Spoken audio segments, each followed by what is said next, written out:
for CEOs and millionaires.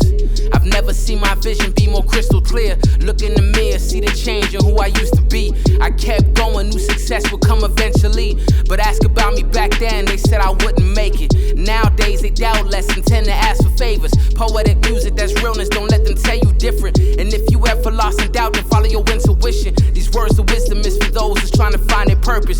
Don't be living just to die, cause only death is certain. I'm working hard so I can toast to my accomplishments. Cause see, I lost it all and I ain't been the same since. I'm more focused, more ambitious, more everything. Grew up with nothing, now I appreciate the finer things. I know it's real when at the shows they ask for autographs. And now they know the name, they ain't gotta ask.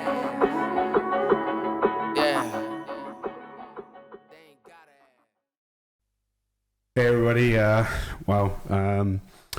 got somebody here for you, Alon Wald. Alon, I've known for quite a while now. I'm trying to put it into words in a sense of what this means, in a sense. Like, Alon is a great friend, first of all. He's like a big brother to me. We have a very similar path, I think, in some ways. And also our love for our people is in the same way as well. So first of all, thanks for being here. Really appreciate it. You'll be one of 10 interviews I've done since I've been here. So, but very, very diverse group of people. And I think that was for a reason. I wanted to show off basically like what this place is about and like what it means to me, but also for me, it's the sense of community and the people, and you're definitely a big part of that, and so is your family now. So I just want to thank you for always being there for me. Like when I come here, you're always like checking up on me, making sure things are good and all that stuff. So it's always nice to have that around and welcome, and I appreciate you doing this so much. My pleasure. Thanks for having me. So let's start off with some easy ones. Tell the people a little bit about who you are, kind of where you grew up in Israel, and then like your kind of life story up until about the army a little bit. Okay, try to do my best. Like a work interview. Indeed, my name is Alon. I'm 55 years old. I was born in the city of Kfar Saba in 1966 to Rami, my father, and to Ginat, who was a newcomer from the Soviet Union. She came at the age of 14 and she grew up in a kibbutz. Changed her name a couple of times because the Regina Plachchinsky was not something familiar with the Israeli Sabres notions. And actually at the kibbutz they called her Yael. And when my father met her, I decided she should be called Ginat. She agreed. It's not something that was forced, but she was a nurse, and he fell in love with her, and she fell in love with him when he came to assist his mother, who was very sick, and she saw how he's treating his mother. She said, "Whoa, this is one heck of a kind guy."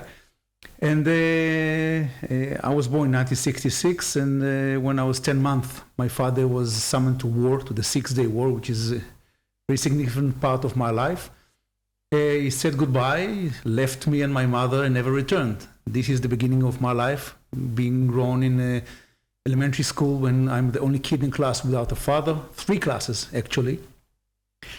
And I started my life being pissed off, being very angry. I was the only kid in class without a father.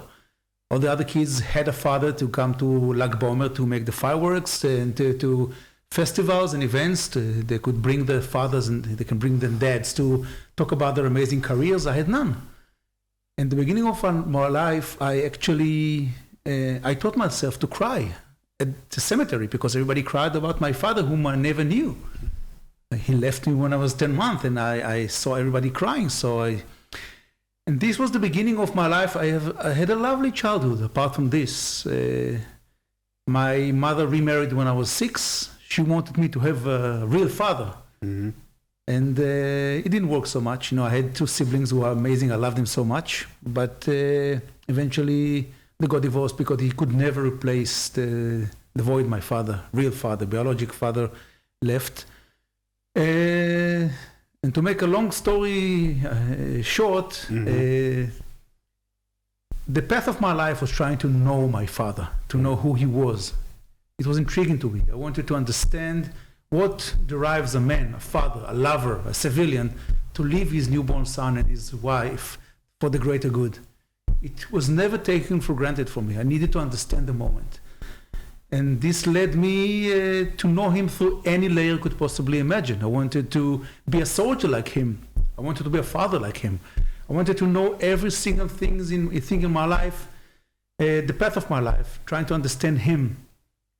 And while I tried to know my father, I think it led me to know myself, my place, as a family member, as a civilian. And I'm sure there's many interesting things to tell about this, but yeah. It's a great summary of the beginning. Obviously, there's many layers to this. So, with that, obviously, you're a student of history of sorts, being that you have an active history in your family in the same way. So, for those that don't know a little bit, can you give the same kind of summary of the 6-Day War and what it mean in the context of that time in Israel's history, but then around in the surrounding areas and what that meant? Okay. Quite a challenge, Same as it today, it was way much tougher, but the same idea was that there was an Israel nation in the heart of the Middle East. Nobody liked us. We had borders who could not be controlled and could not be guarded. The leftovers of the Independence War was something we had to deal with during the 6-Day War in 1967. A very tiny nation that Jewish people were fled to from Europe mainly, trying to build a heart to the Jewish people, a state. And the beginning of the 6-Day War was actually the end of the Independence War because the borders were very complicated. The Palestinians then and now did not accept any solution to two states in one place. And they were annoyed with the idea that we actually won the 48 Independence War. And for many years, they even were more annoyed that during the 56 Sinai Peninsula campaign, we acted like another empire, like the British, like the French, like the Russians. How dare we? Conquering, Sinai Peninsula and doing whatever we thought is good for us. And they were on a hit, they tried to avenge what we did. And about 4 weeks before the 6-Day War started, about 3 or 4 weeks, President Nasser, who was the mighty president of the biggest nation of the Arab countries, he had the largest army. He joined forces with the Jordanians and the Syrians, and they decided to make a vow officially. We are going to throw you Jews to the sea. We are going to evacuate all Israel, or Palestine, from your presence. And he used any media possible. He screamed all over. It was mainly radio, a little bit television, and he made a vow. I'm going to lead all the Arab armies into Palestine, and I'm going to throw you to the sea. You have a given time. Fled, go away. We don't want you to be here. If not, I'm going to finish whatever Hitler could not do. I'm going to annihilate his Jewish entity in Palestine. And I was told that in Israel, people were terrified. I'm talking about my grandmother and mother digging trenches in front of their homes in the city of Rishon LeZion, city of Kfar Saba, in the heart of Israel. A nation that just built itself from the Holocaust, ashes of the Holocaust is now being intimidated, is now being on the edge of annihilation. This was the feeling. And the government of Israel decided we are not going to be butchered. We are not going to be led without doing something. And they made a decision. They made a decision to launch a preemptive strike. And this decision was something that led to the 6-Day War. And this decision was realized because after 2 or 3 weeks of this screaming all over the media, also in Hebrew, in a very Arabic accent, they kept on saying in Hebrew, אתם הישראלים, אנחנו הולכים לזרוק אתכם לים, אם אתם לא תברחו מפלסטין, נשמיד אתכם. And there were riots all over the Arab world. And one given day, I think it was a week before, they actually blocked all the south access, marine access to Israel. I can say it much clearer in Hebrew, but they decided that they are going to block the only southern port. Yes, southern ports and the entrance from the south, which is critical economically and strategically.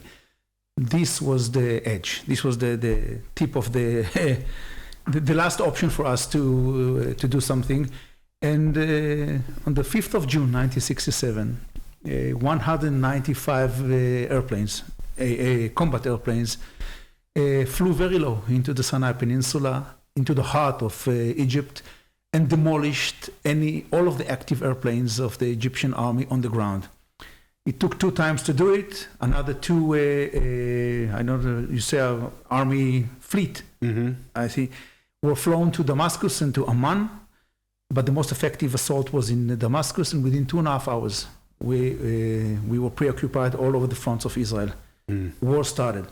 Now, this initiative, this very brave decision, is being taught until today, in the armies all over the world. Right. Surely air forces. It was something brilliant. And who was the prime minister? Was Levi Eshkol? Levi Eshkol, yes. Okay. And the chief of staff was Rabin. Security, שר הביטחון,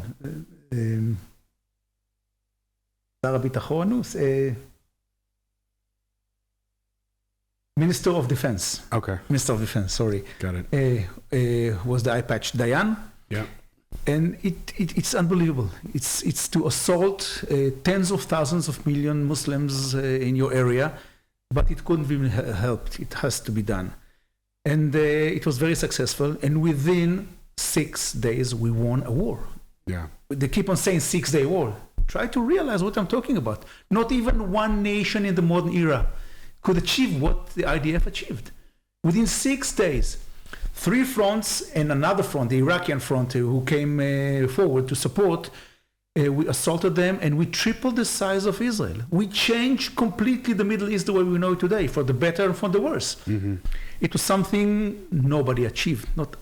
There were many brave assaults, many brave campaigns all over the world. 6 days, it was unbelievable. It was considered to be a miracle. Yeah. And I'm talking about, I heard it all over the world jury, that people were running towards the airports. I'm talking about doctors. I'm talking about veterans of the United States Army. They went to save Israel. Any available flight, give me a ticket. And they said to them, stop. It's not needed. It's finished. What do you mean? It's finished. We are the mightiest power in the Middle East now. We won. We have returned to Jerusalem, to the Holy Mountain, to the West Wall, to the Jewish quarters. It's done. And I was told that all over the world jury, in the synagogues, people were crying, marveling the reunification of Jerusalem. And indeed, it was something unexpected. From the edge of annihilation and epic triumph. Within 2 weeks of preparation, 6 days of war, 2.5 days were only in Jerusalem. And the nation was, marveling the reunification of Jerusalem. In front of the Kotel, tens of thousands of Jewish people dancing, chanting, praying, crying. And I'm really emphasizing the gap between the two sides, edge of annihilation and the epic triumph, because in the middle, 182 families, bereaved families in a state of shock, who lost their beloved husbands, uncles, brothers, could not rejoice, could not be so happy. This is the beginning of my life. This is the beginning, because the price was very unique. It's not only fallen soldiers.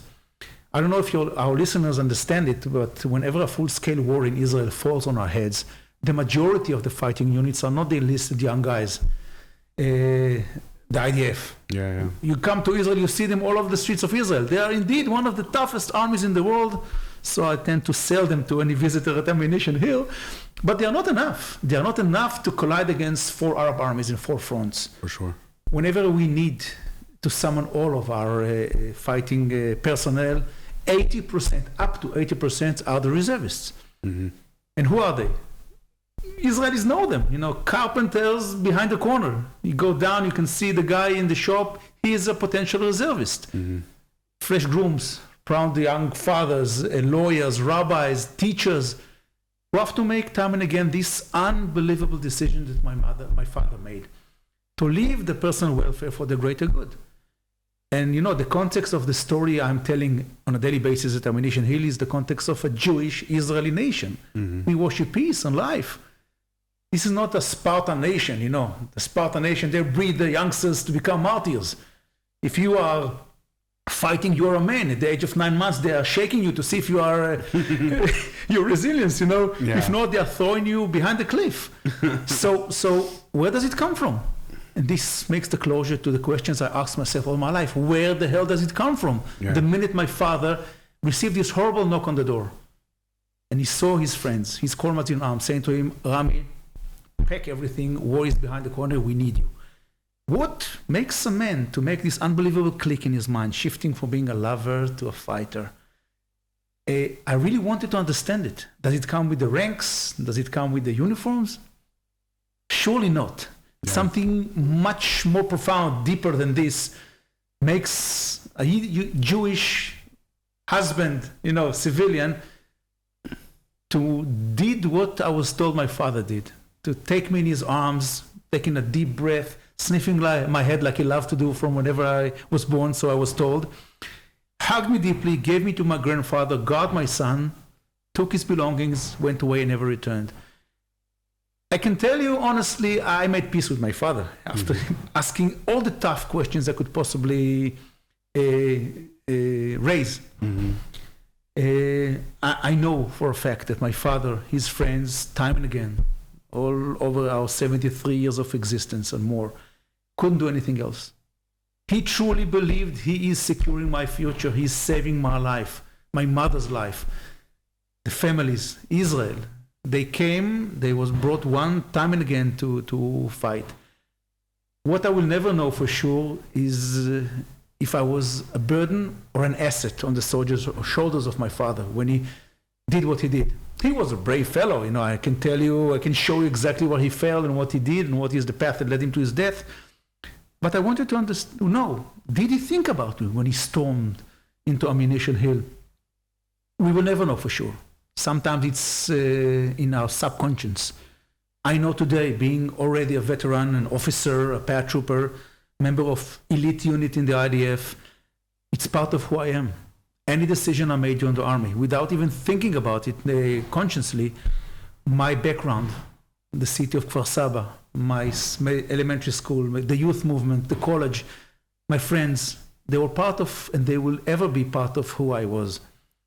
And to add to this the layer of my father, who was absent in my life, but he was so present, I think I know now that it's something much more than the ranks and the uniforms and this is something that has to do with core values of the Jewish people, of humanity as such.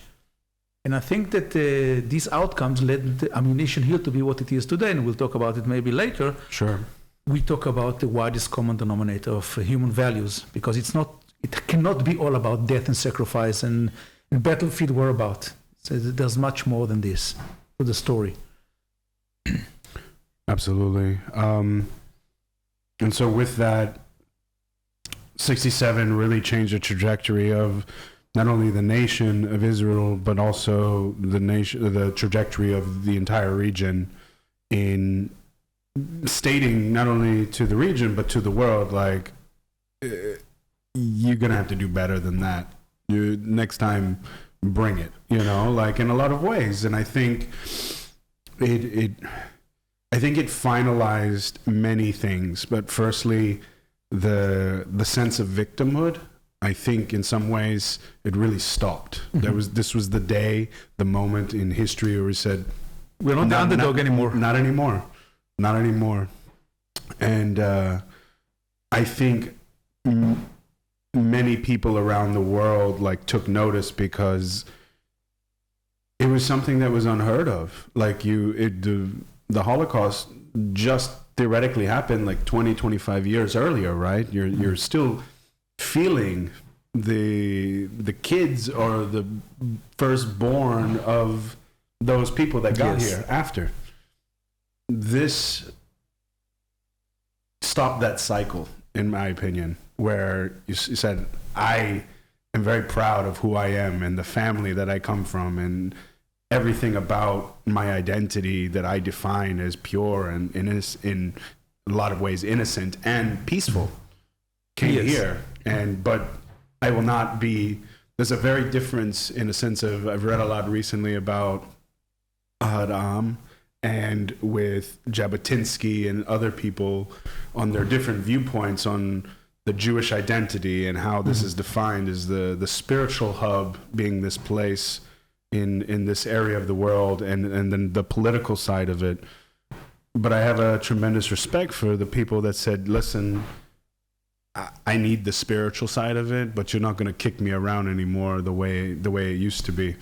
And this was the defining point in that sense in the history for the Jewish people to say enough. But with that, there came some, when people ask me, like, what are Israelis like? I said, it's the most profound difference in one person you'll ever meet. You'll see the person with the most pride and chutzpah, but also there's like this inferiority complex all at the same time. Yes, indeed. And I think it comes from the history of the country, but then also the constant mentality of like, we can do better, that is defined in the culture and the society here, of the constant improvement in some way, right? The tinkering, the idea. Amazing what you just said. Yes. And it comes with a lot of frustration, because to add to this pot, the situation of the Middle East, the situation of Israel, it comes with a lot of responsibility, and you keep on needing to think about not talking in the Middle East in your language. You need to talk in their language. I'm talking not only of the verbal language, I'm talking about mentality. Mm-hmm. And at the end of the 6-Day War, Dayan could make either one of two decisions. And there was a dispute. Am I going to explode all the bridges on the Jordan River and secure Israel from the Iraqians and the rest of the Jordan army to storm into Israel? Or I'm going to keep them and make use of the situation and throw outside of Palestine, of Israel, all the refugees. Mm-hmm. Try to imagine. I'm talking about technically, theoretically, mm-hmm. what would have happened if Dayan would have said, keep the bridges. I'm trusting the IDF and the aviators to keep the Iraqians from coming, but let's seize the moment and underneath the nose of the world, clear Israel. Mm-hmm. Who are we today? How could I teach my youngsters the moral codes if you're now doing something they did to you at the Holocaust? Yeah. And until today, people are talking about this. But the situation was that they exploded many of the bridges, but kept some of them. Tens of thousands of Palestinians, not as much as people could have imagined could be done. But this is the situation I grew up into. This is Israel. Wherever you look, don't divide us to Gaza, Judea, and Samaria, and the rest of Israel. Inside Israel, minorities, Arabs, all over Israel. Here in Tel Aviv, next to us, Jaffa. This is the situation, and you need to speak the language. You're not giving excuses. I'm here. I'm strong. How are you going to deal with it in the future? It still is a thing we need to confront. And I know Arabs. In Ammunition Hill, half of the labor are people that are East Jerusalem, live in East Jerusalem, in the villages surrounding Jerusalem. I love them. They love me. We honor each other. We coexist amazingly. They bring their food, I bring my food, I bring them gifts in their holidays. I was serving in Egypt for a whole year. Yeah. I know the mentality. One-on-one, person to person, you can coexist with them amazingly. But when you squeeze into this pot, also the politicians, and and you compete on potentially everything in Israel, on the water, on the soil, on the wealth, and we brought one heck of a wealth, try to go to a neighborhood in East Jerusalem, tell to them theoretically, throw all the Jews, leave all the buildings, all the welfare. This is one heck of a temptation. Mm-hmm. So I'm not a really historian. I'm not a politician. I cannot change what happened in the Middle East the past 50 years. Right. What I'm trying to do is make a difference with whomever I face and try to give some tools, moral codes to the youngsters that are coming into Ammunition Hill, to teach them that we need to coexist and we need to speak the language of the area, which is be tough, be strong initially inside and project it outside, and then you can make a difference. So. No, I get it. And for those that don't really know what you mean by Ammunition Hill, can you maybe describe the place and what its significance was in the 67 war and what it is today? Ammunition Hill's significance starts way before the 6 Day War, way before the 48th Independence War. Jerusalem is very old. It exists thousands of years. And if you look at the map, and I urge people that listen to us to take, a map and look. They said there's a saying in Hebrew, Yerushalayim Harim Savivla. Jerusalem is surrounded by mountains. And strategically, when you understand it, you understand Ammunition Hill and whatever happened in 6 Day War. Because whoever wanted to rule Jerusalem, the old ancient Jerusalem, to storm into Jerusalem, to protect Jerusalem, to assault Jerusalem, understood he need to take over the ridges on the south, east, and the north of Jerusalem. David City is a very low city, cannot be protected. You can only control the David Old City or the Old Jerusalem City if you control the mountains surrounding it. Right.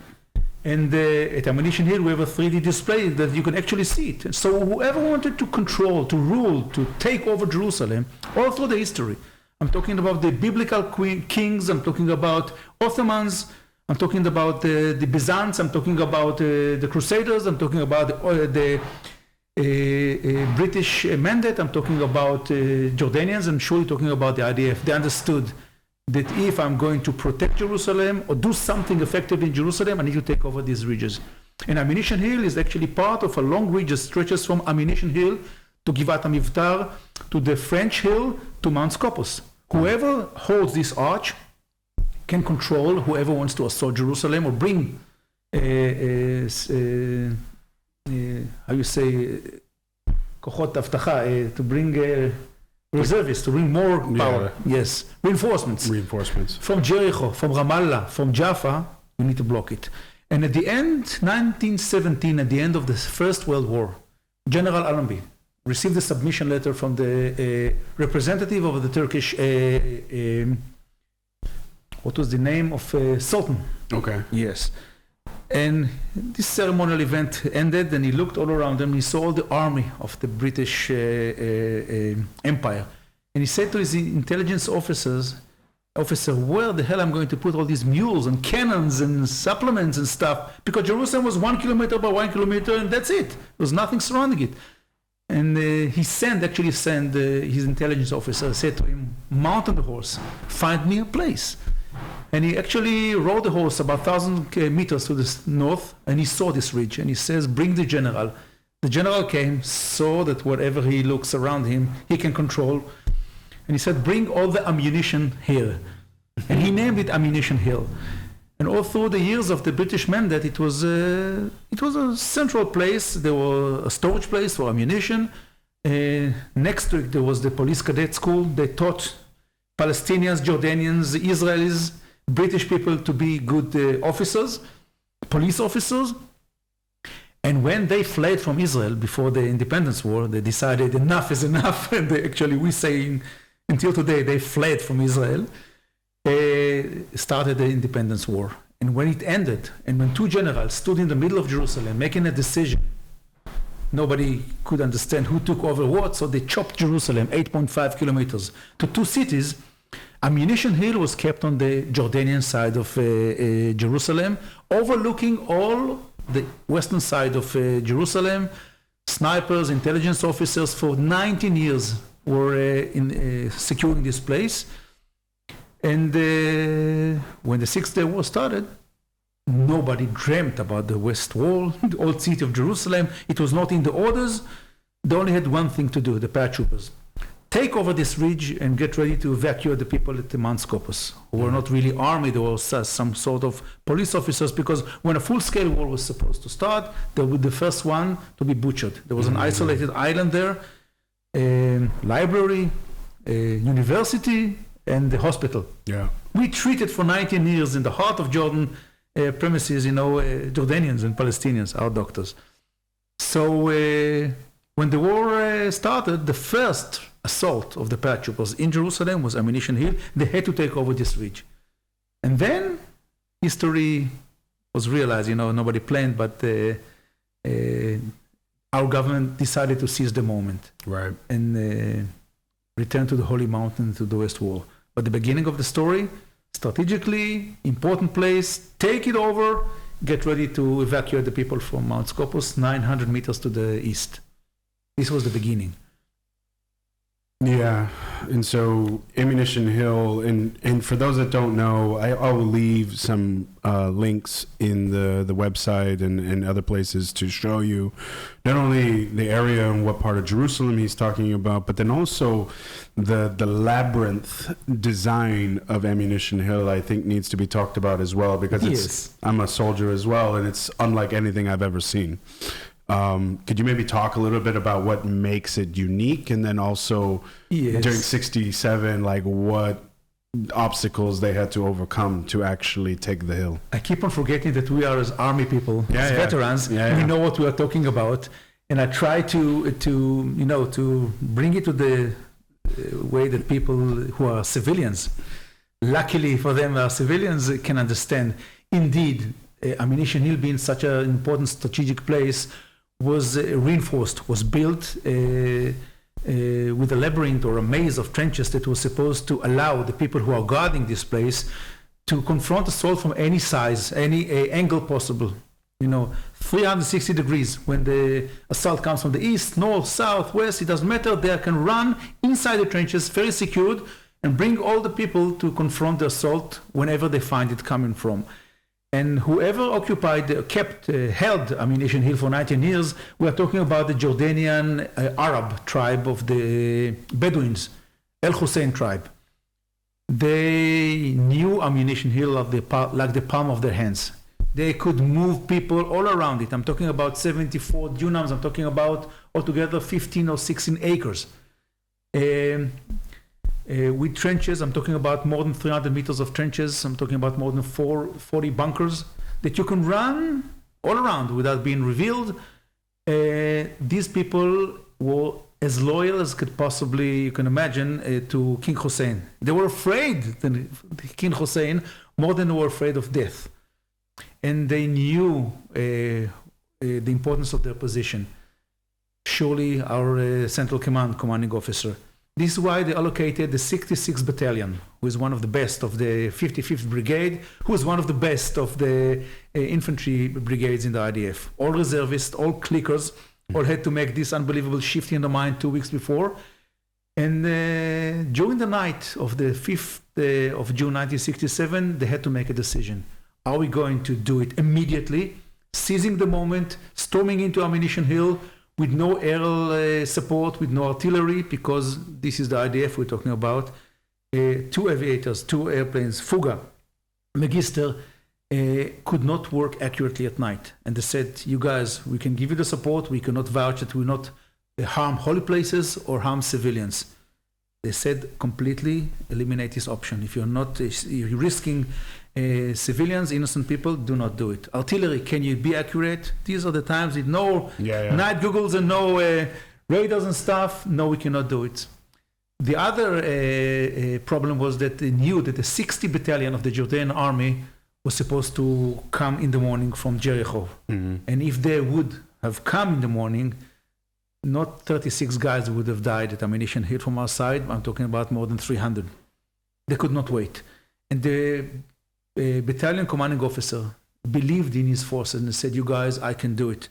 Don't wait till the morning. I will support my guys. I will do it. We are trained. We can do it. And he actually forced the brigade commanding officer and all the other officers in charge above him, and they gave the order, make the assault.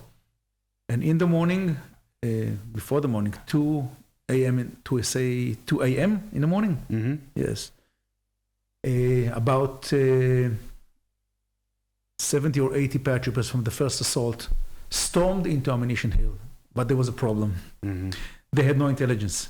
They couldn't know anything about what was waiting for them, because these paratroopers for 2 weeks, I'm talking about the officers 19 days, were planning to jump behind enemy lines in front of the Egyptian army in El Arish, to do whatever paratroopers are doing, to jump from airplanes and to block the Egyptian army way before they're reaching Israel. This is what our paratroopers are designated to do. And for 2 weeks, they jumped twice a day, night jump, day jump, daylight jump, and they were prepared to do it. And in Israel, I think in any army, you have a special token of appreciation. If you jump during combat, you have a red background. In Israel, it's considered to be the highest mark. You have black, it says something. You have white, you have green, you have blue. Red, only one battalion did it, ever. Wow. 56 campaign. And they want to do it because of the sense of prideness. I did it. I jumped during combat. We have the same. It's called a mustard stain. So if you did it during combat. A mustard stain? Yeah, because it's yellow. Oh, okay. And so it's on top of your wings. Okay. So like people from Panama did it. There's 2 units in the last time. So the Rangers did it, like the Golani for the U.S. into Afghanistan. And then we had the 173rd out of Italy jumped into Iraq. Okay. Even though technically a lot of people don't count that one because the area was already secure. Okay. My guys were on the ground already. They say that paratroopers, if there's something who are afraid more than fighting, is jumping from airplanes. And they jumped for so many times. And it was some sort of a comfort. If I'm doing something, at least I would do something heroic.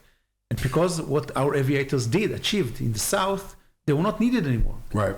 And actually they said to them, after 19 days of preparations, it doesn't need it, hop on the buses, go to Jerusalem, we'll find something to do with you. Until today, Ammunition Hill assault is considered to be an ill-planned assault. It took them about 5 hours to make the plans. And until today, they are actually waiting for the intelligence officer to bring them the maps. There's a joke. Next time you come to one of the memorial days, you see the spokesman every time says, anybody saw the officer? You know what he's talking about. Right. The whole map, the whole aerial shots was never found. They didn't get it. They had only one aerial shot, footage that shows that Ammunition Hill is actually being built by 3 parallel trenches that are leading from down underneath the trench, the hill and upwards, and some trenches who are connecting them. That's it. Nothing beyond that. They didn't know that these are the Al Hussein tribe. They didn't know that actually all of the guys who were supporting the police cadets actually were driven backwards. So instead of facing a company, 2 companies, eventually protecting Ammunition Hill were 2 platoons. I'm talking about 120, 130 people that knew Ammunition Hill and were prepared to confront the assault. And indeed, the paratroopers did not come from the west, from Israel. They made a bypass and came from the south. Whoever comes to Ammunition Hill can enter Ammunition Hill today from the south as a token of appreciation, as an homage to where they did. Now it's air-conditioned, lovely girls at the entrance, but this is the path. Everybody who enters Ammunition Hill walks the path of the paratroopers of the first assault. And the paratroopers, I wouldn't say couldn't care less, but they believed in their powers. They believed in what they could achieve. Some people tend to think they were too cocky. They said, wow, it's easy. It was not easy. And try to use your imagination. We know how the army functions today. What can one platoon commanding officer do while, leading an assault of from 40 kilometers of half a ton of something that can explode accurately? Then there was nothing like this. They had to do it themselves, and they stormed into Ammunition Hill. And eventually, to make a long story short, I'm talking about 2 platoons eventually, 1 versus 1. If you're making an assault, planning an assault in the modern armies, 3 versus 1. Actually, we're 1 versus 1. And with no intelligence, no aerial support, they stormed inside. And it took them about 4.5 hours to take over this place against all odds. Outnumbered, no intelligence. Still, some of them were carrying the long FN rifles who were supposed to be used in the desert. Yeah. They did not have these small Uzis that could be very effective in the narrow, claustrophobic whereabouts of the trenches. 60 centimeters, rifles like this, not very effective. And they did it. Now, until today, it is considered to be the pivotal battle that paved the way for the government a day afterwards to seize the moment because of what they have achieved. But when they started the assault, they did not know they're going to break the Jordanians, because the guys who, the officers of the Jordanian army who went back, how you say, they did not ran back, but retreat. Not retreat, but they call it move back. Yeah, it's they call it a tactical pause, or like the information they gave to the Jordanian officers said, I don't know who are these guys. We fought like, berserk. We were very effective, but they kept on popping up from the trenches. Listen, if this is what the assault means, we are gone. They actually broke the spirit of the Jordanian army because of what they did there. And during this night, in the heart of the morning, our aviators demolished the 60th Brigade of the Jordanians, so they did not come eventually. But the decision of one battalion officer to believe in his forces, in his guys, to send the assault, caused eventually the loss of 36 guys. One of them was my father. Indeed, I was thinking about what would have happened if the assault was not going to take place in the night. But my father was not supposed to be there anyway. Right. Yes. So, but he pushed himself to the front because he was the combat engineer specialist of the paratroopers. He understood he will be needed in the front. Yeah. He understood that being advisor to Motagur, the famous commanding officer of the paratroopers, in his armed vehicle is very nice, very safe, but he wanted to be in the best place he could be, the most useful to. Sure. So he argued his way out of this armed vehicle. Eventually, I'm talking about the captain versus colonel, two good friends 2 weeks before, they know each other very well, who are screaming on each other. The intelligence officer and the communication officer, who are alive until today, told me about it many times. He said, try to imagine, we are sitting in the armed vehicle, within the safety of the armed vehicle of the brigade commanding officer, way back from the front, and your father is screaming on Motagur, and Motagur screams on your father. And he was very frustrated because your father was very persuasive. He said to him, I'm the best guy you have now. I'm hearing from the intelligence officer, Ari Kahmon, that these guys are going to collide against barbed wires and fences and trenches and minefields. This is the famous wall that divides Jerusalem. I know how to break through. I am the guy who taught all your guys for ages, I'm useless here. 10 months before I was born, so they decided to elevate him from the position of the combat engineer specialist of the battalion in the front to be the advisor of Motagur. Some sort of comfort, I'm the age of 32, I did my share now, and when the war started, your father, they said, felt useless. And he said, I need to save lives. I know how to do it the fastest, most efficient way. After 2-3 minutes, he was practically being kicked out from the armed vehicle by Motagur, his best friend. He said to him, get the fuck out of my eyes, do whatever you want. He was very angry with him because, and when you talk about camaraderie, you're talking about commitment to a mission, Motagur came to my bar mitzvah.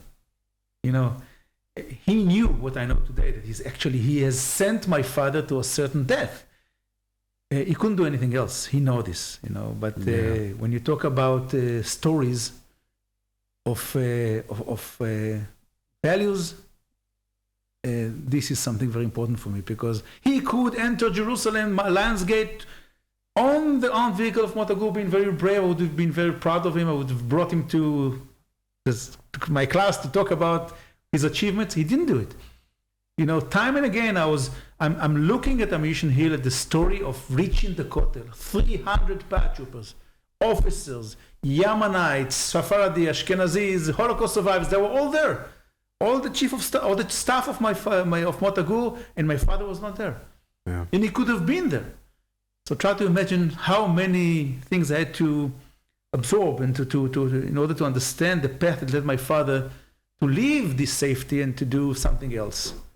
This is how you win wars, eventually. Maybe. Do you think it's a a plus or a minus to be so integrated in society the way we are here in Israel, especially during wartime? Do you think so? Like, for example, other militaries around the world, one, it's voluntary, right?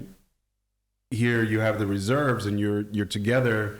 You know each other's family, so it like intimately you're around each other for almost 20 years, even after you do your active time.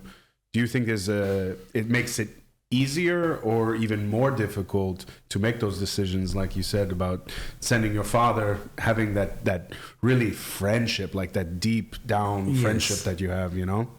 It's not even this. I'm talking about many decision-making during the combat of Ammunition Hill, when people who knew each other from the kibbutz, from the moshav, when the wives knew each other, had to make a decision. Now I'm platoon commanding officer, you are the gunman.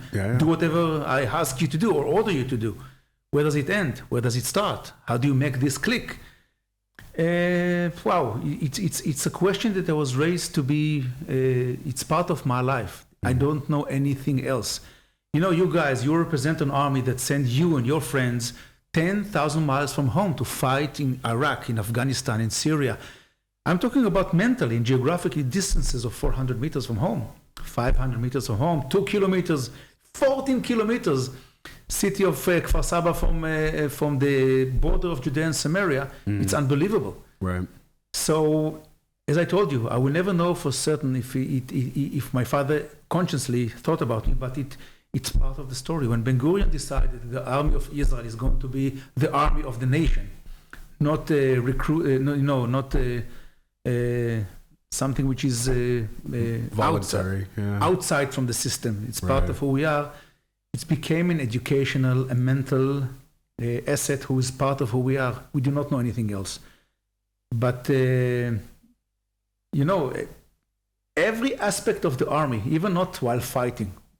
When I was jumping in Palmachim, my first, second, third, fourth, and fifth jump while training, my mother was there waiting for me because she lives in Bet Hanan.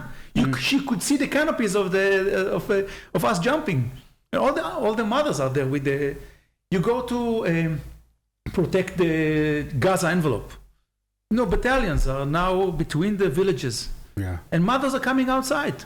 Mothers and women and families. What do you want? You're going to fight for us. Have cookies, whatever you want. Before Lebanon, in Kiryat Shmona, in the Galilee, the brigades were there preparing to go to protect these people in Lebanon. They were eating as much as they could carry. This is part of who we are. And the identity of, the army is, I'm talking about not only the combat army, I'm talking about everybody who goes to the army. It's part of our informal educational system. Right. You're part of, not all of us nowadays go to the army, but it's not needed anymore. But going to the army, which is not, I'm not paid the worth of my efforts. No. But it's part of the value of who we are, and any decision we make, we truly believe that we are one people, one nation, one army. It's part of who we are. This is how we won the wars. Yeah. Full commitment and so kind of going back to your story, you're mentioning your father, you're mentioning Ammunition Hill. The culmination of the 6-day war is the very dramatic sense of recapturing the old city and reuniting Jerusalem as the epicenter of spiritual Jewish life, and the city that many experts say, it was supposed to be together in 48, but this is the finishing touch to something 19 years later that should have happened before, essentially. With this euphoria that happened in the country at that time, and obviously what happened, you're very young, so you didn't know how the feeling was and anything else, but from what you talked with people about, from your dad's unit, from other people, maybe from your mother, can you maybe talk secondhand on the feeling of the country for the people at the time, but then also I'm sure you've heard other Jewish people around the world talk about the same thing. So could you maybe give some insight on what people were feeling when it was done and you woke up and you have the Golan Heights, you have Sinai, you have this whole area all the way to the Jordan River now. Funny you said, you talk about euphoria. About 2 weeks ago, somebody rented Ammunition Hill premises for 2 nights to remake the battle because they're creating a movie that will be Euphoria. The name of the movie will be Euphoria because people really wanted to understand what happened there.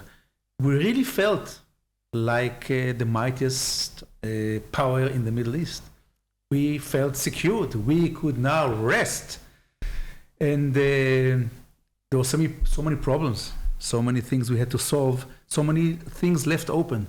It didn't take very long. 6 years afterwards, the same warriors, the same fighters, the same families, the same ordeal. Fighting this time 2 armies, not 3 armies. But the Yom Kippur 73 actually led us to be more humble, to understand that, wow, we do not, a solution to this place is not by war. Right. As tough and as successful it will be. So from the Euphoria came the 73 and they wrote so many books about it. Yeah. It was something really unbelievable. As far as I'm concerned, I didn't want to be secondhand. I wanted to feel everything. I wanted to know everything.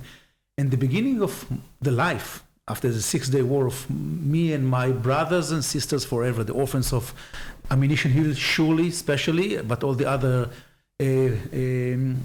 liberators of Jerusalem battalions and brigades, we were raised on the laps of an amazing story. You know, our fathers gave Jerusalem. We could not give away our fathers. You know, they were part of the story every year, twice a year, Memorial Day, Jerusalem Day. My teacher was pointing at me. His father, brave father, liberated Jerusalem, and he's dead. And everybody was looking at me. And as I told you at the beginning, I wanted answers. Yeah. Not as a nation, as a kid that wanted to understand what the hell is going on here. Soon after I started my life, another war. At the end of the war, the paratroopers, the liberators of Jerusalem, were in front of the Kotel. Celebration after celebration after celebration. They were the liberators of Jerusalem. They admired red berets. The army was there. Minister of Defense was there. The government was there. The nation pointing at them. They couldn't feel a whole because they understood a price had to be paid. You know, they keep on saying that Ammunition Hill, the Kotel was the price, but the prize was Ammunition Hill. Mm-hmm. 182 guys fell from 3 big families. The Jerusalem Brigade, the Ariel Brigade, and the Paratroopers Brigade were families, reservist brigades. They knew each other. Yeah. I'm talking about more than 100 of the casualties were the paratroopers, and these guys, the oldest battalion, the 28th battalion, they knew each other from the 56 campaign. Yeah. Way before, the wives knew each other. They couldn't be so happy. They couldn't rejoice knowing that 100 of their families are in a state of shock. And the first parade was in the Arab Ary on the Holy Mountain. Eventually they said to them, no, not anymore. There's a problem there. Don't stay here.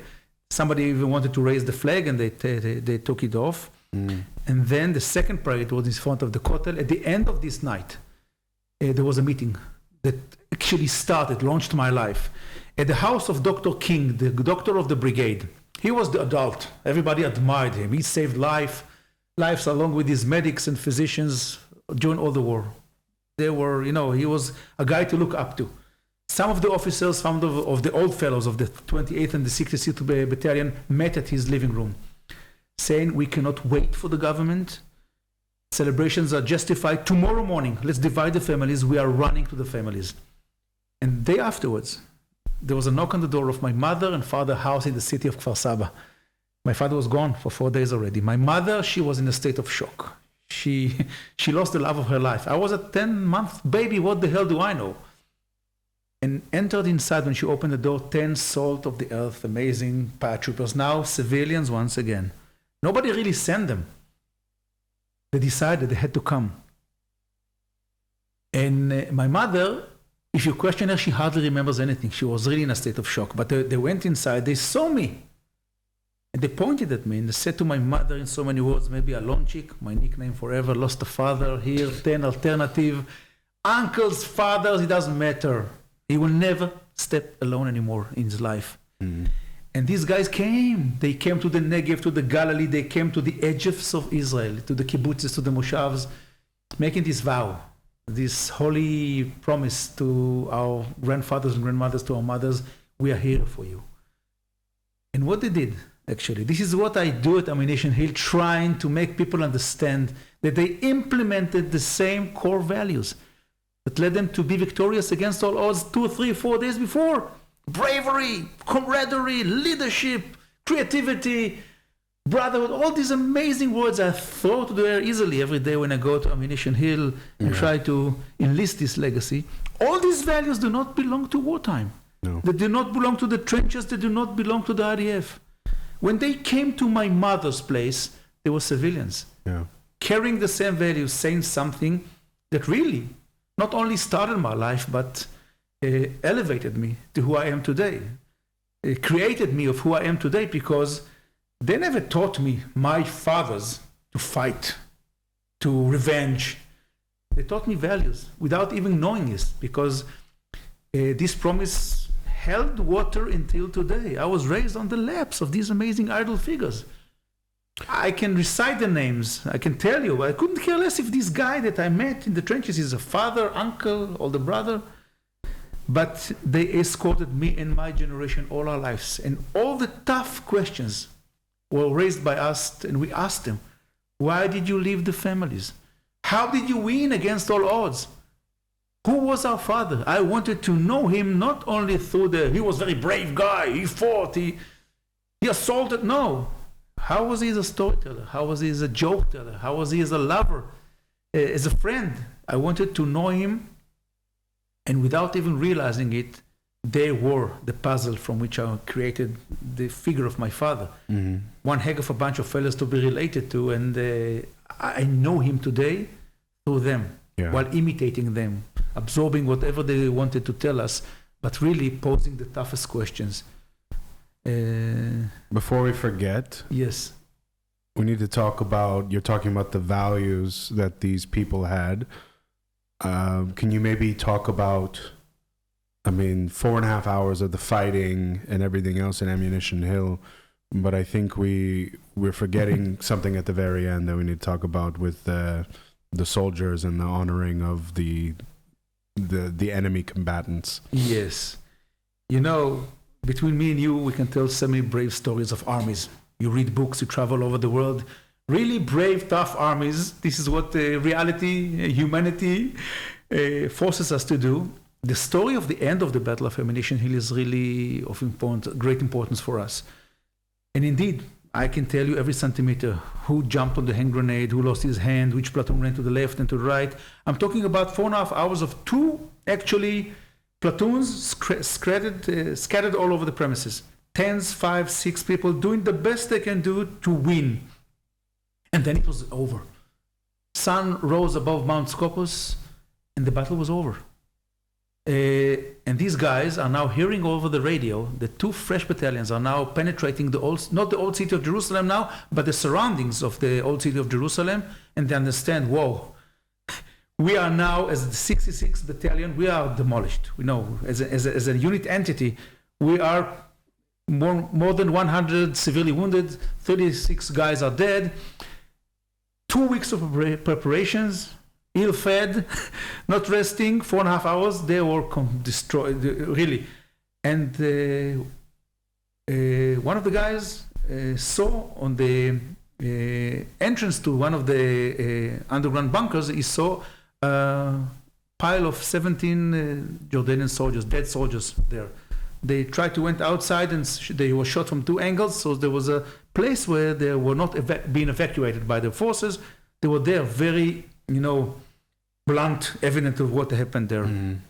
And they made a decision. We cannot leave this place without paying homage to these guys. We are Israelis, we are human beings, we are Jewish people. And symbolically, the clique that made them to be these tough soldiers are now making them being human beings once again, with no orders. When the instinct is to leave everything and to storm to Jerusalem, they decided to take shovels and to dig a shallow grave and put all these bodies inside, covering them with the soil. They took one rifle that afterwards we understood of one of the Jordanian officers, stuck it upside down on the grave. Took a tin plate from one of the ammos that was boxes there, and they wrote on the tin before installing it, buried here are 17 brave Jordanian soldiers, June 1967, Army of Israel, Tzahal. The only word in Hebrew was Tzahal. And we asked them, why did you do it in English? Years afterwards. And they said to us, you guys, it's not for you. Mm-hmm. It's for the entire world to understand who we are and what do we stand for. And we are in the Middle East, we are in Israel. People here know what they do with captives with the trade bodies here. Yeah. They lynch and re-lynch body and body parts. And this is the Middle East. And these guys, with no order, no protocol, burying and paying homage to people, soldiers who try to kill them face-to-face battle for 4.5 hours. This is something so unique. Now, I understand it, you understand it, but what happened years afterwards, when the Jordanians themselves came after we signed the peace agreement, is something I must have waited for a lifetime to experience myself. Because we knew the story. We have the rifle until today, we have the story, we're honoring them, what they did. I don't know where did it come from, their guts, but this is part of who we are as a nation. But 1995, 1996, when they signed the peace agreement with the Jordanians, and one of my fathers, Kacha, Colonel, he's the symbol of the ultimate paratrooper. He ran Ammunition Hill for 18 years, partially as CEO and then chairman of the board. There was a call to Ammunition Hill from the chambers of Prime Minister Rabin. He said to him, I'm going to the White House to sign the peace agreement. You are coming with me. They know each other for many years. And he says, Kacha says to Rabin, I'm a sandals guy. I'm a kibbutznik. I have this shirt, I don't know what to do. He said, you find out you're coming with me. And he went to Washington. And Kacha said to me, before the protocol started, I'm being summoned to the Oval Office. Somebody opens the door and I'm seeing King Hussein, Rabin, and Clinton. And I'm walking inside because it was a special request by Rabin to bring me. And Rabin, without even hesitating, saying to Hussein, this is the guy who took Jerusalem from you. Now, it was not something to offend. They knew each other very well. They honored each other. He knew Kacha, Hussein. King Hussein approaches me. He says, Kacha, shakes my hand and says, what can I do for you? And then Kacha, without hesitating, does something which is, you can never do it. Surely when you have the president of the mightiest empire in the world, Clinton, every minute there is count. Everything you do, every protocol, every gesture is being pre-decided. And as Kacha says to Hussein, you're signing a peace agreement with us now. Bring the guys I fought against with to Ammunition Hill. I want to make a closure. Now they say King Hussein swallowed 2 or 3 times. Rabin was red. How dare he do it? I'm saying, nobody said anything. King Hussein, embraced himself and says, Kacha, your wish is my command. It will be done. It took some years, many years afterwards. You can judge the heat, the warmth of the peace with the Jordanians, but in 2012, the request, special, unique request of Kacha was realized when the army convoy came to Allenby Bridge to collect very old Bedouins with sticks, with galabias, with kafiot, walking, mounting the buses, driving to Ammunition Hill. And it was not being publicized on the peak of the hill. Some of the liberators of Jerusalem, some of the widows, some of the Tutsis, youngsters of Ammunition Hill, waiting, and without even realizing what we were going to face. And suddenly, the bus was stopped, and we're seeing the Jordanians walking towards us. 2012, so many years afterwards, they are now climbing Ammunition Hill. We are now at the edge. Nobody fights nobody. Nobody storms. And I'm looking at them, I'm saying to myself, maybe one of them was the one who killed my father. Now you could, they say you could cut the tension with a knife. Yeah. It was an understatement. Because Kacha gave the vision, King Hussein allowed it, nobody planned anything. There was no protocol now, no speeches, nothing.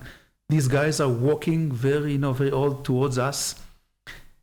And the guy who led this mission from the Jordanian side, who was the deputy commanding officer, I think he died from old age, about 5 or 6 years ago. Okay. He's looking all around him saying, this is not Ammunition Hill. He says it in broken English, in Arabic, and this is not Ammunition Hill. And his guy said to him, Ya Rais, it is. He says, no, when we gathered here, there was nothing around us. Nothing, no neighborhoods, no, because Jerusalem is now surrounding Ammunition Hill, which was, exposed on the north side. And then he said something he wanted to swallow immediately after he said it, but he couldn't. It was mine already. He said something like, oh, guys, if this is what you have achieved ever since taking Jerusalem for us, maybe it was worth it. We are not allowed to take any footage, nothing, because it was very delicate. But he understood he said too much. And then to break the tension, he said, where did you bury my soldiers? And we pointed.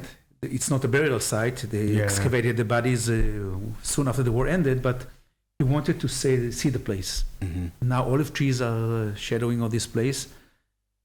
And he said, you can never imagine what your soldiers did on behalf of my soldiers. Yeah. This is something we will cherish all our lives. And these two statements is something I must have waited a lifetime to listen to. He was not an historian, he was not a spokesman, it came from his guts. Yeah. He will never fully understand what led my father's friends to do it, but they pay homage to him, giving a huge lesson that we are not only conquerors and occupiers and fighters and brave heroes, there's something beyond that. Yeah. And he realized it. Now, afterwards, he started to relive the battle. He went to the left side, said, you guys, okay, come with me. You were with me here. My sniper was here. I was shooting in the trench. And another paratrooper said, okay, I was here. Come over here. I didn't know where to position myself. I wanted to be there. These guys, the heroes from both sides, reliving the battle in a way that no historian, no researcher would ever live. And I have it in front of my eyes now to see. I chose one of the groups when this officer says, and he was very enthusiastic. He wanted to relive the place. I was running here with my sniper and I shot here on the helmet and I killed this guy. And one of the mothers, the widow, said, stop. You shot these guys. This is the place my husband fell. You killed my husband. From all this, burst of emotions, he did something which was not very tactful to do, He stopped. Everybody stopped. And he came to her. He was much higher than her. He says, listen, I was a soldier. I was an officer. I hate to do this. Please forgive me.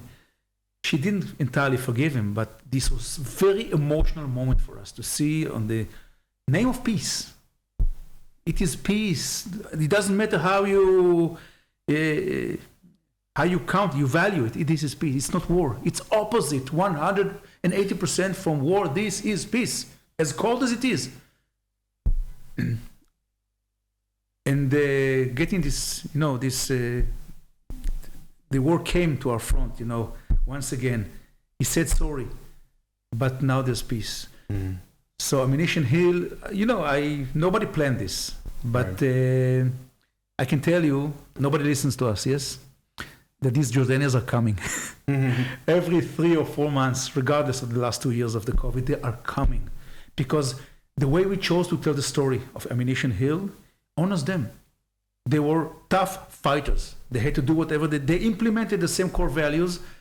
We can never take the footage. We can never document it, record anything, because they cannot schmooze with the Israelis. It doesn't. But I'm talking about high-ranking officers. I'm talking high-ranking officers courses of the Jordanian active duty soldiers are coming. Historians, academic researchers, television, they are coming. They keep on asking where is the position, the place they bury the soldiers. And inside this hatch, this place the Jordanians ran outside from, been killed, there is a place they are using as a memorial spot to the Jordanian army. They keep on coming. We're opening the special door for them. There is a reminder, footage of this rifle.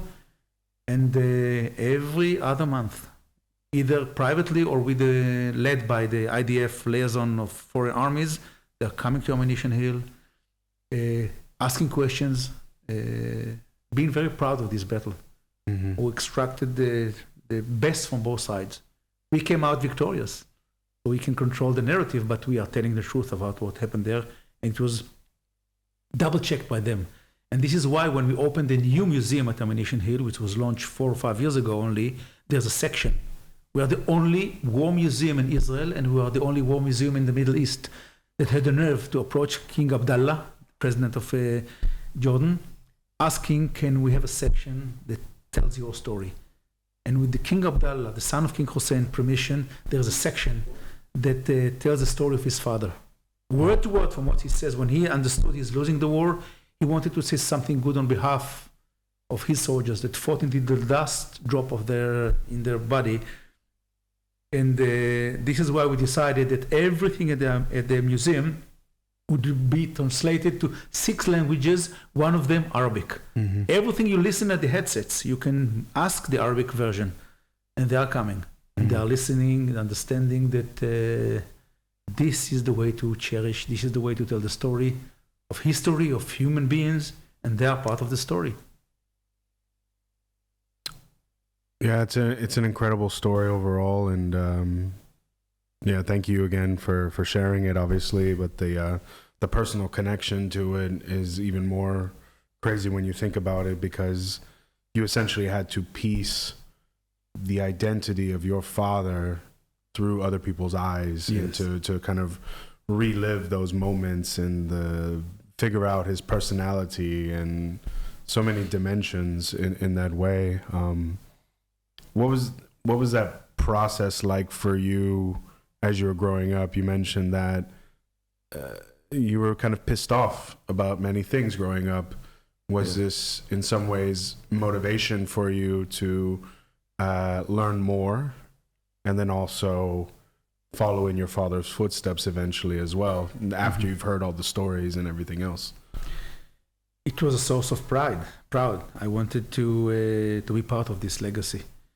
In Israel, it couldn't be helped. We kept on needing the best of our guys to go to the army, to lead the army, to do whatever you do to secure Israel. So after 17 years of growing up on the laps of his friends and comrades in arms, the army called me.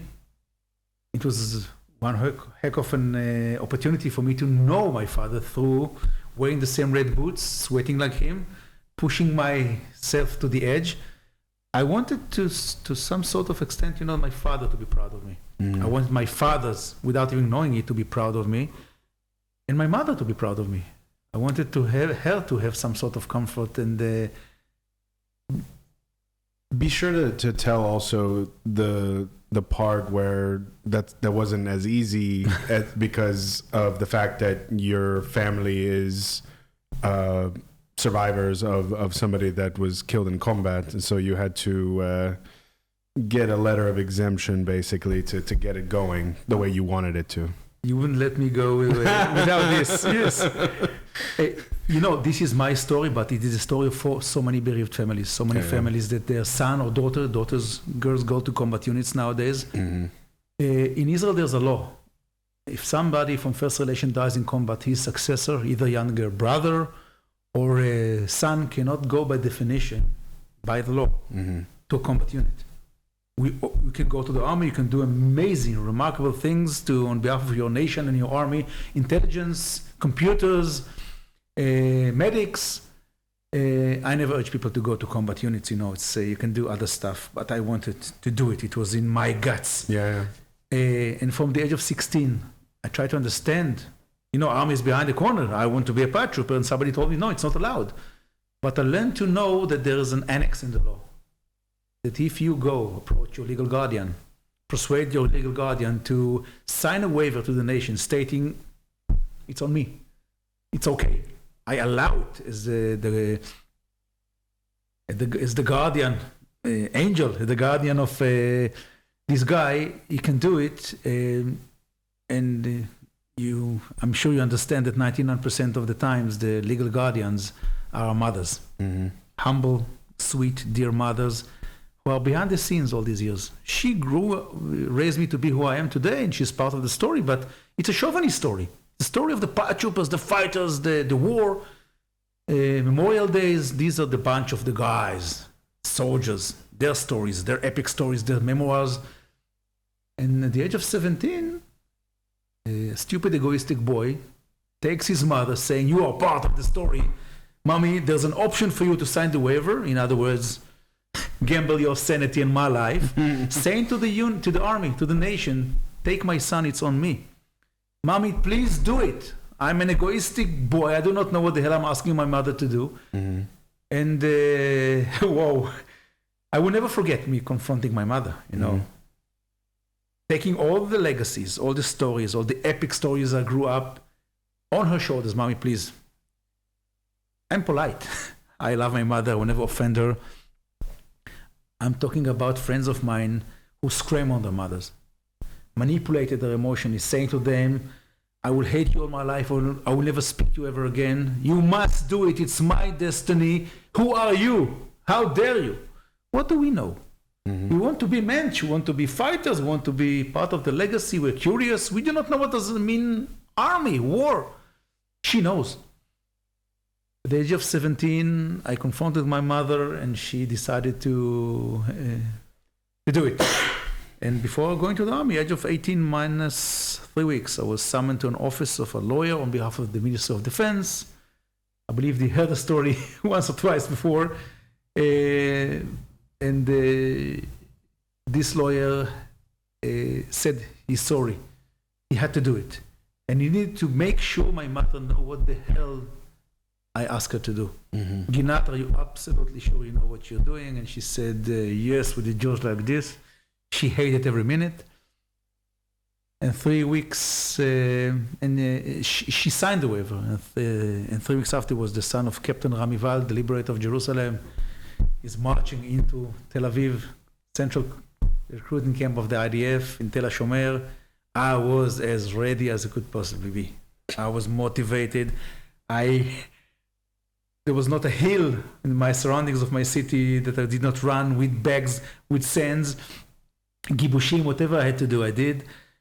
I wanted to be a paratrooper.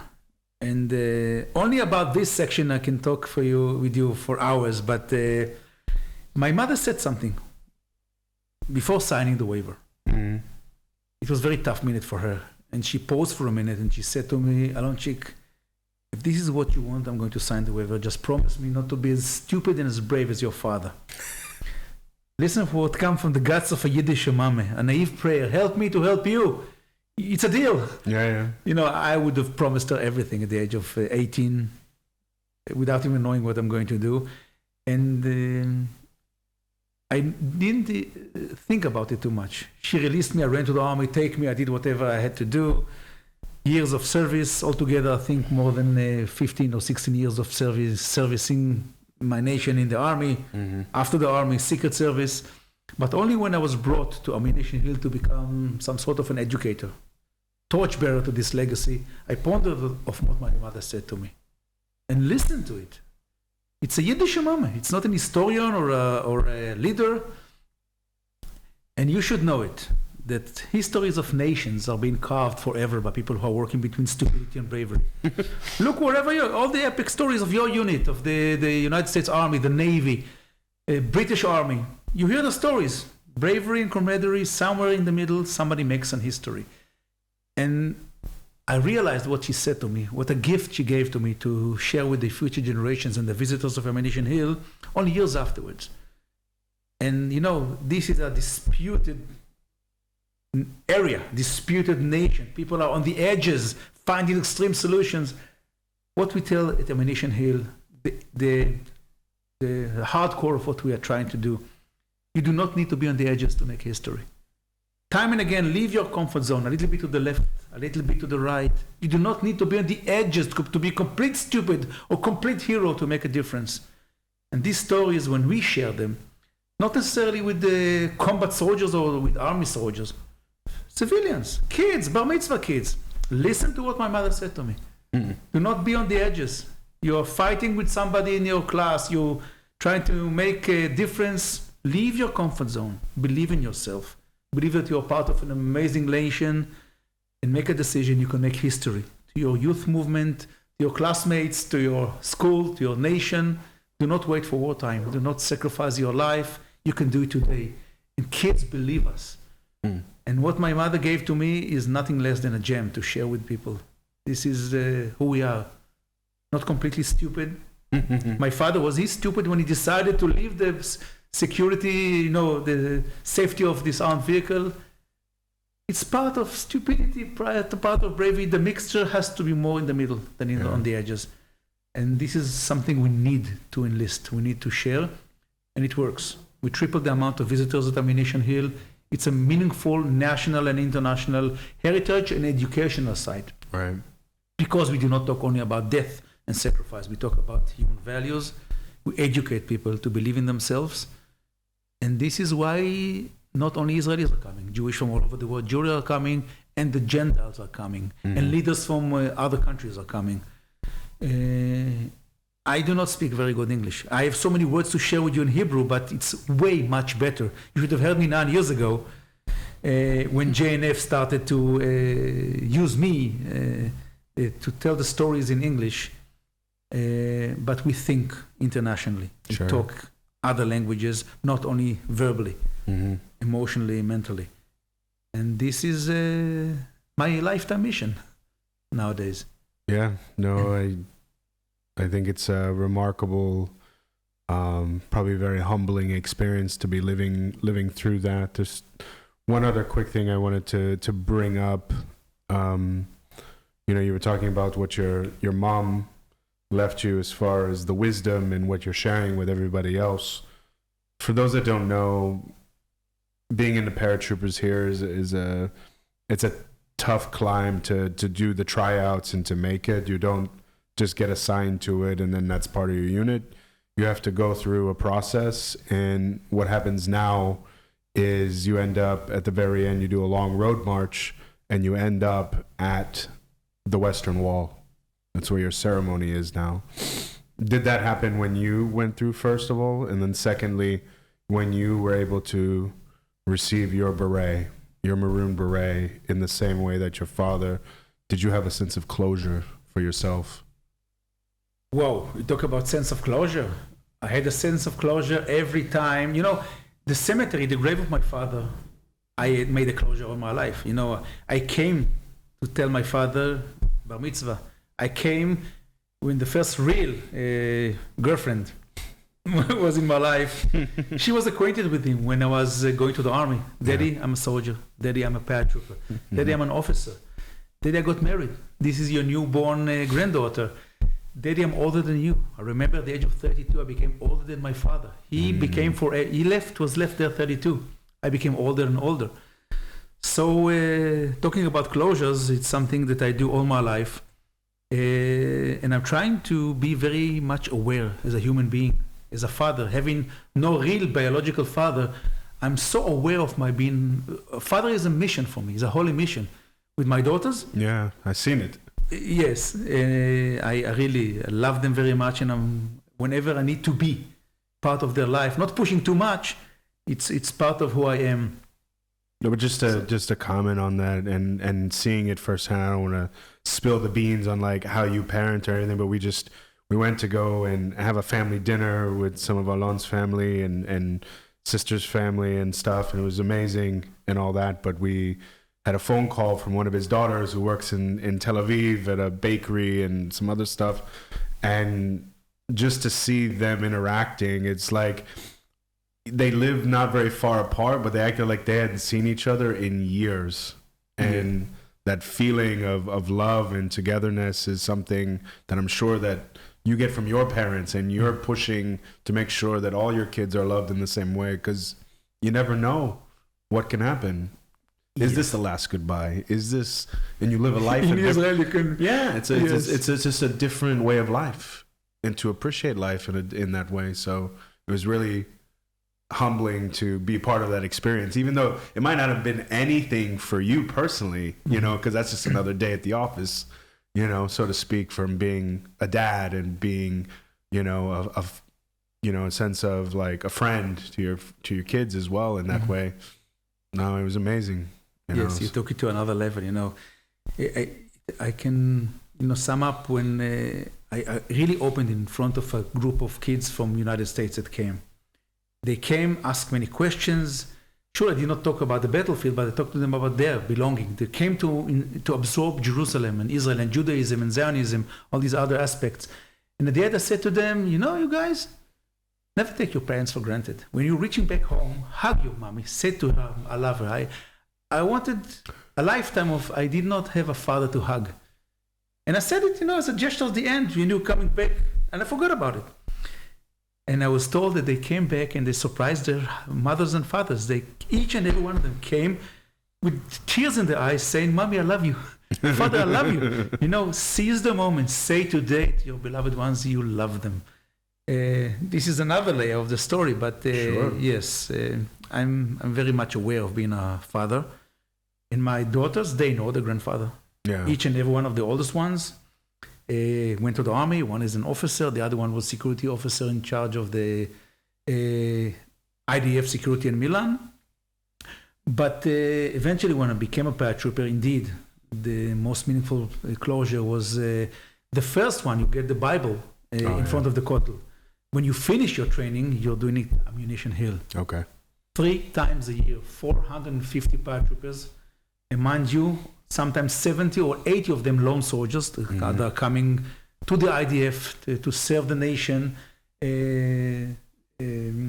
celebrating the acceptance of the Red Berets. So for me, every time I'm emotional, every time I'm seeing a closure of another generation, being proud of being an Israeli, being proud of being served the same army, and praying for these guys that will never need to fight anymore, that will be finishing their army service safe. I'm seeing the mothers, I'm seeing the fathers, the families that are it's mixed emotions, They're proud, but wow, Ammunition Hill, getting the Red Beret in a place when paratroopers fought and died.